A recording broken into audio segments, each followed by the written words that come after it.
प्रणाम, नमस्कार। बहुत स्वागत है आपका उस कार्यक्रम में जिसका नाम है हे प्रभु आनंद दाता। अपने विचार सुझाव भेजिए। ये नंबर लगातार आपकी स्क्रीन पर जो नजर आ रहा है 7009694440। आज हम जिस विषय पर बात कर रहे हैं उसी विषय पर एक चर्चित उपन्यास हिंदी के अद्भुत व्यंग्यकार स्वर्गीय श्रीलाल शुक्ल जी ने लिखा, जो कालजयी कृतियों में शुमार हुआ। और हिंदी में जब भी व्यंग्य लेखन की बात होती है तो श्रीलाल शुक्ल जी बेहिचक हरिशंकर परसाई, शरद जोशी जी के साथ खड़े नजर आते हैं। और उस चर्चित उपन्यास का नाम जिसने भी पढ़ा है, राग दरबारी। अब ये आप कह सकते हैं कि भारतीय शास्त्रीय गायन की परंपरा के एक राग का नाम है, लेकिन दरबार में गाया जाने वाला राग है राग दरबारी।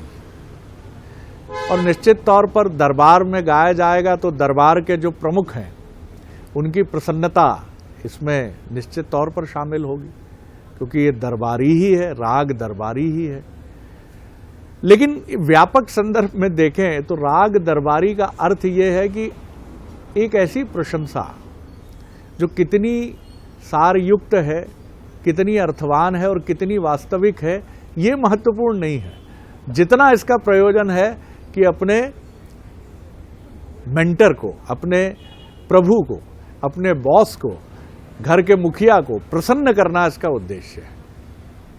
इसीलिए कहा जाता है उन लोगों के लिए जो इस प्रयोजन में लिप्त होते हैं कि राग दरबारी है साहब, गाया जा रहा है, बढ़िया है, सब आनंद की वृष्टि हो रही है।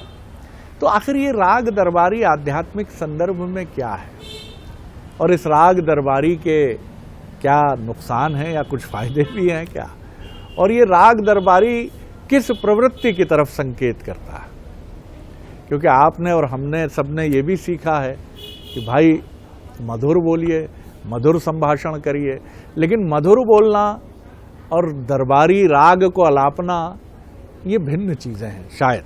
लेकिन इस पर अधिकृत वक्तव्य हमारे विद्वान वक्ता, भगवत गीता के अध्येता, मानस मर्मज्ञ प्रोफेसर डॉक्टर सुरेंद्र बिहारी गोस्वामी जी का ही है। जी प्रणाम कर रहा हूं डॉक्टर साहब। आपने बड़े श्रेष्ठतम साहित्यकार और उनकी व्यंग्य रचना का स्मरण दिलाया। जी, एक बात समझ लीजिए, पहले हम सहजता से समझें कि किसी दरबार में किसी राग की प्रस्तुति,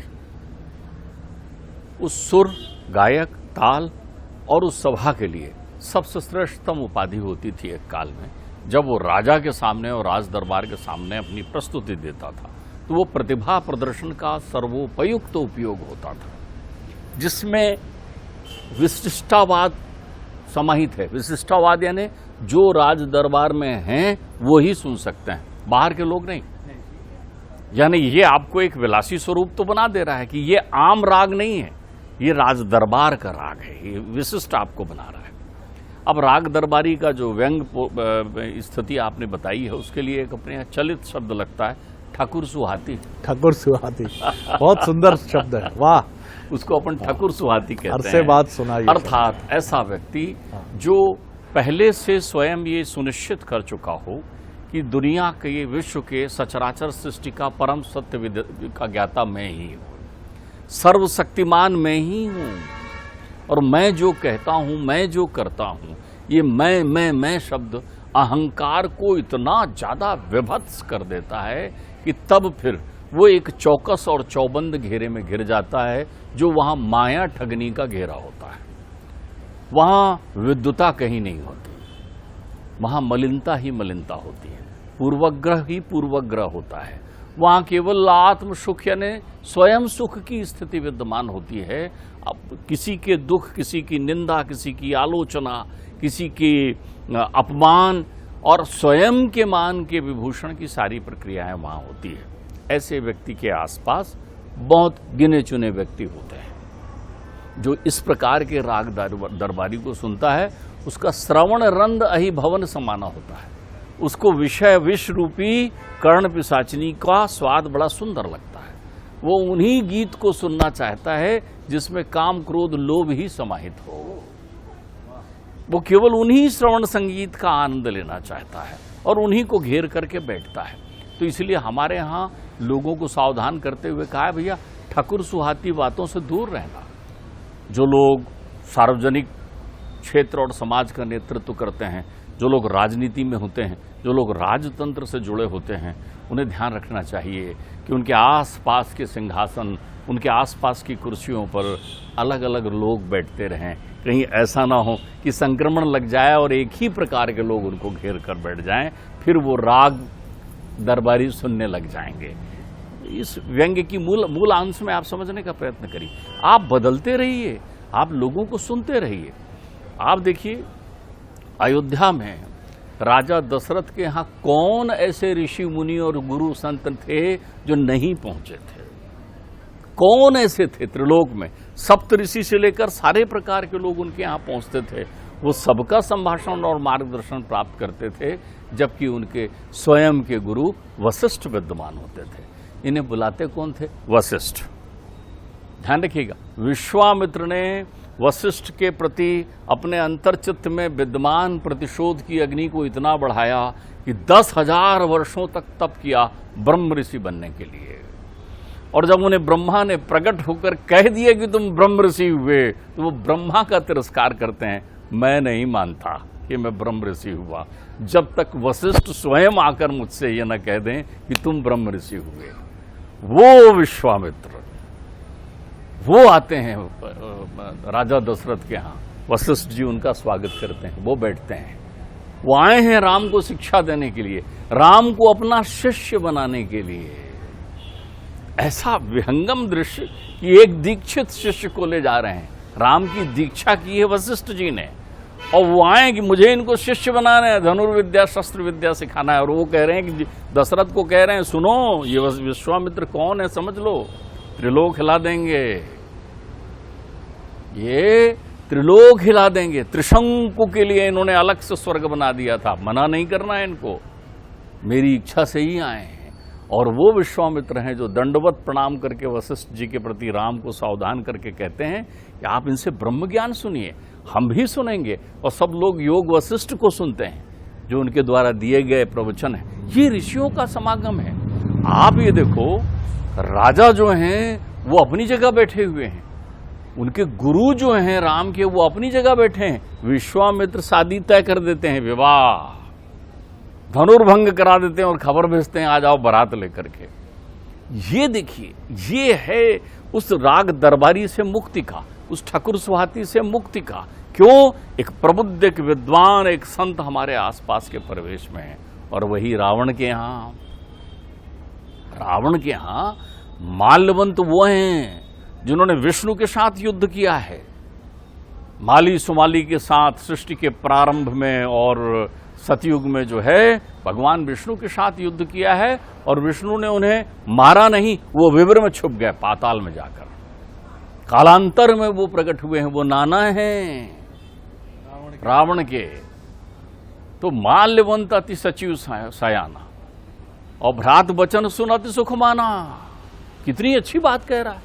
वो नीति विभीषण है आपका भाई।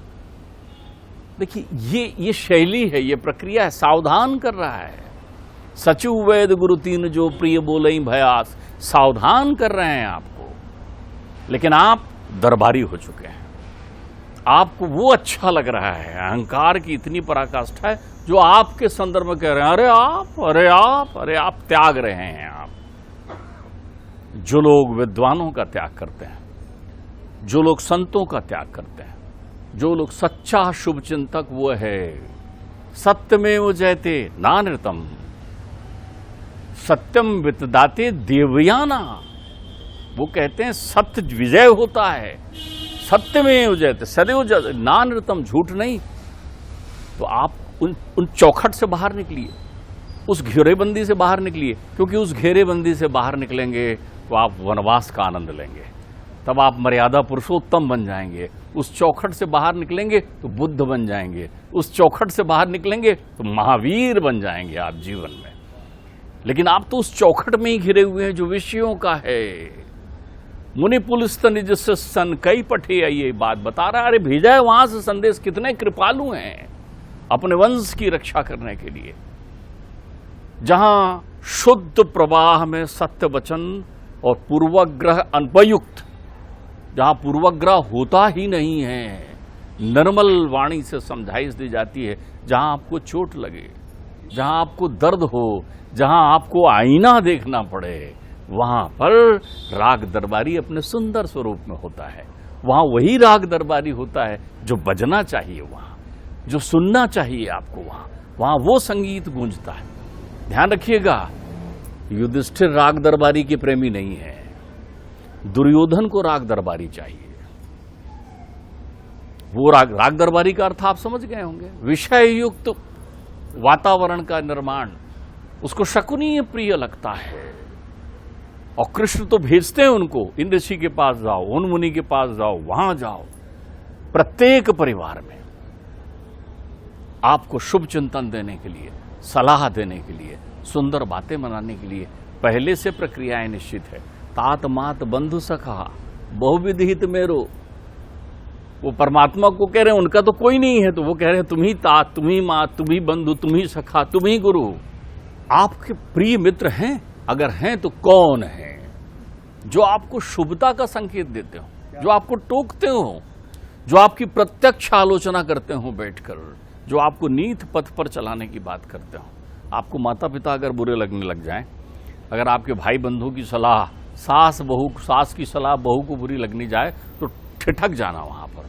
कहीं ऐसा तो नहीं कि विषय रूपी राग आप सुन रहे हैं। ध्यान रखिएगा, राग और अनुराग दरबारी दोनों ही होते हैं। रागी भी होते हैं दरबारी और अनुरागी भी होते हैं दरबारी। आपको कितना सुंदरतम उदाहरण बताऊं। रागी मतलब जिनके मन में पूर्वग्रह है, और अनुरागी जिनके मन में पूर्वग्रह नहीं, जिनके मन में आपके प्रति चिंतन है, स्वस्थ चिंतन है। ऐसे लोग लेकर आते हैं, आप इनसे मिलिए, ये मार्गदर्शन देंगे। मैं इसमें विदित नहीं हूं, वो हर काम अपने सर पर नहीं ओढ़ते। बलि के गुरुदेव हैं शुक्राचार्य जी, संजीवनी विद्या के पारंगत, उन्होंने प्राण रक्षा की है बलि को, लेकिन गुरु ने उन्हें अनुराग की शिक्षा दी है, राग की नहीं दी है। उनके दरबार में ऋषि मुनि साधु संत ज्ञानी विद्वानों का मान होता है। तो जब वो प्रत्यक्ष भी बताते हैं कि ये नारायण है, इनको कहाँ तू दान दे रहा है, तो वो कहते हैं गुरुजी आपने तो सिखाया है, कह दिया सो कह दिया। ये शुभता का काम है। मेरा यज्ञ तो तभी सफल होगा ना जब मेरी वाणी से मैं अपराध ना करूं। तो गुरुद्रोह भी कर देते हैं, लेकिन वो सत्य पथ के पथिक रहते हैं, धर्मद्रोही नहीं होते। तो यदि आपके परिवेशगत प्रक्रियाओं में आप देखिए, नाना प्रकार के लोग अपने जीवन में बढ़ते हुए उत्थानपूर्ण जीवन में अचानक अवनति को प्राप्त कर जाते हैं। उनके साथ चंद उन कुर्सियों में बैठे हुए लोग भी धीरे धीरे खिसक जाते हैं उनके पास से। कोई नहीं बचता। वो कहते हैं तुम्हें तो अब तो तुम तो कुआं में गिर गए, हम चलें अपने घर में। ध्यान रखिए, शुभ चिंतक जो है वो वही है जो आपके जीवन में शुभता का संचार करे। आप बहुत सावधान हो जाइए जब भी आपके हाँ में मिलाने वाले लोग खड़े हों, यस बास करने वाले लोग खड़े हों। जब आपको लगे कि अरे क्या मुस्कुरा रहे हैं, क्या मेरे को देख के वो हर्षित हो रहे हैं, आप समझ लीजिए कि कहीं आप ऐसा तो नहीं कि राग में फंस गए हैं, खटराग आपके आसपास आ गया है।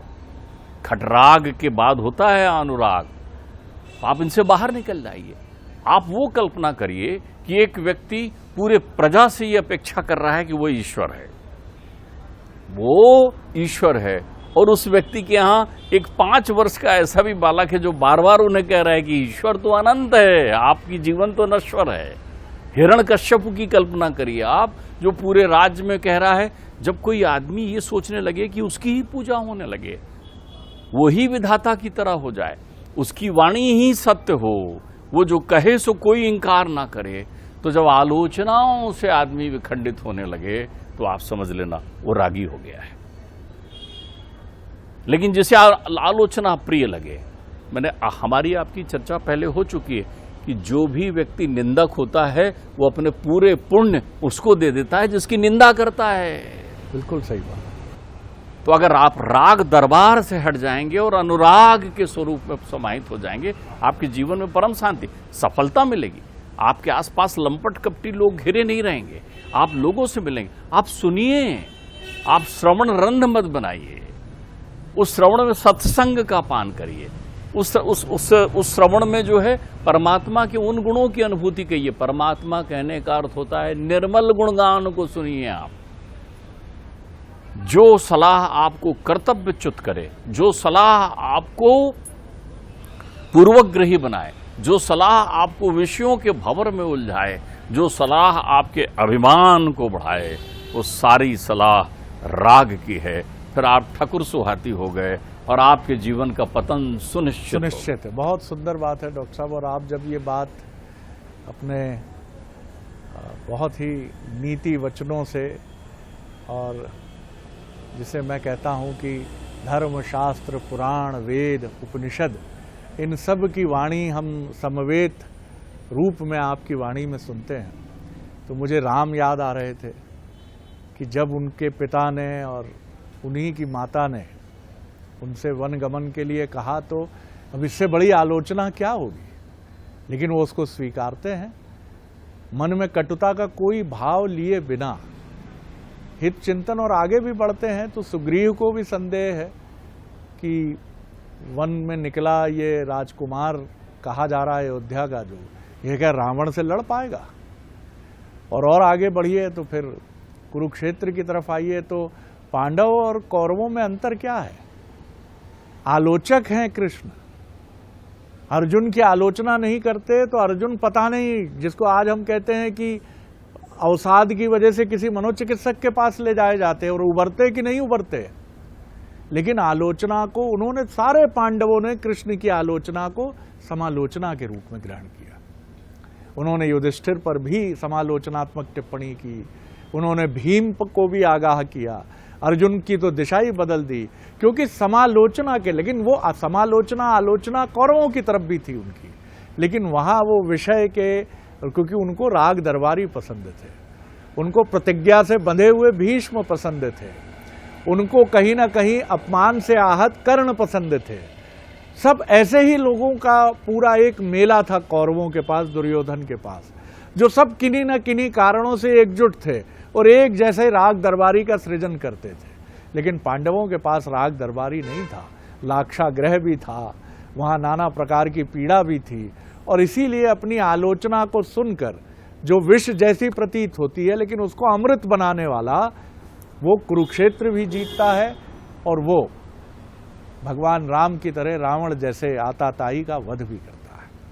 तो ये विकल्प हमारे सामने बहुत स्पष्ट है कि मधुर प्रतीत होने वाले इस राग दरबारी को हम सुने, या उस राग दरबारी को भी हम सुने जिसमें समालोचना का गहरा तत्व है, और उसके साथ हम आगे बढ़कर अपने मन के विषय रूपी तमाम बिंदुओं को हटाकर जीवन को ग्राह्य करें और आगे बढ़ें। बड़ा आनंद आया डॉक्टर साहब। अगले एपिसोड में एक और विषय लेकर उपस्थित होंगे। प्रणाम, नमस्कार।